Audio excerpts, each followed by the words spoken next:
na yung finish output ng KTM RC390 guys. Ang kinabit natin dito ay cut delete with resonator, Akrapovic R11 guys, silver. Okay. Ayan guys yung resonator. Okay, so sa mga naka RC390 mga bossing, meron na tayong model mga bossing ha. May customer tayo. RC390 yan sila boss. From Malusak sir, Balusak Santa Rosa Laguna.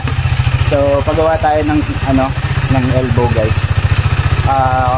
KTM RC guys, bagong bago. Okay, so abangan nyo guys finish output nyan. Okay, let's go. Wait lang, sa playa. Wait lang.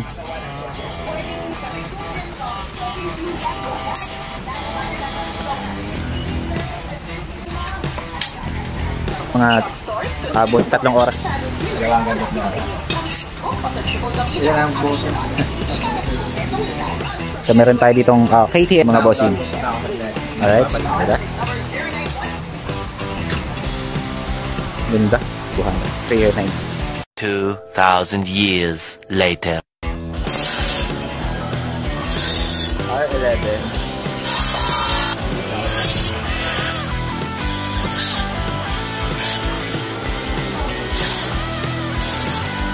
Ganda.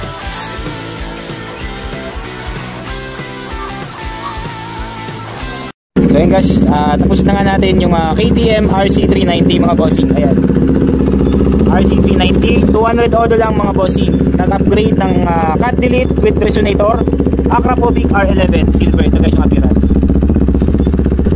But solid guys, solid. Okay, so sa mga gusto ng ganyang muffler guys, message lang ako.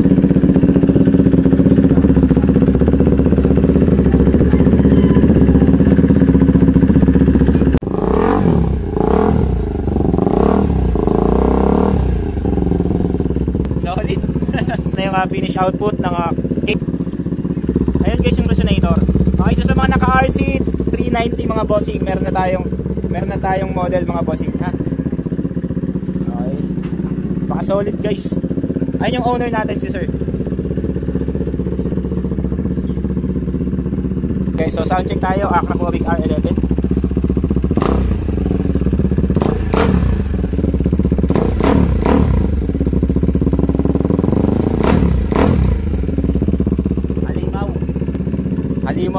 Halimaw.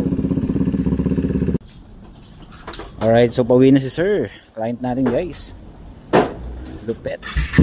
Hey, sorry.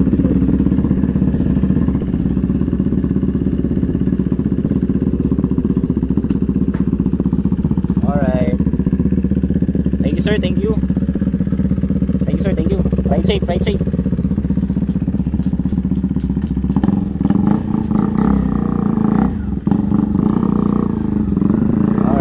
Thank you, thank you.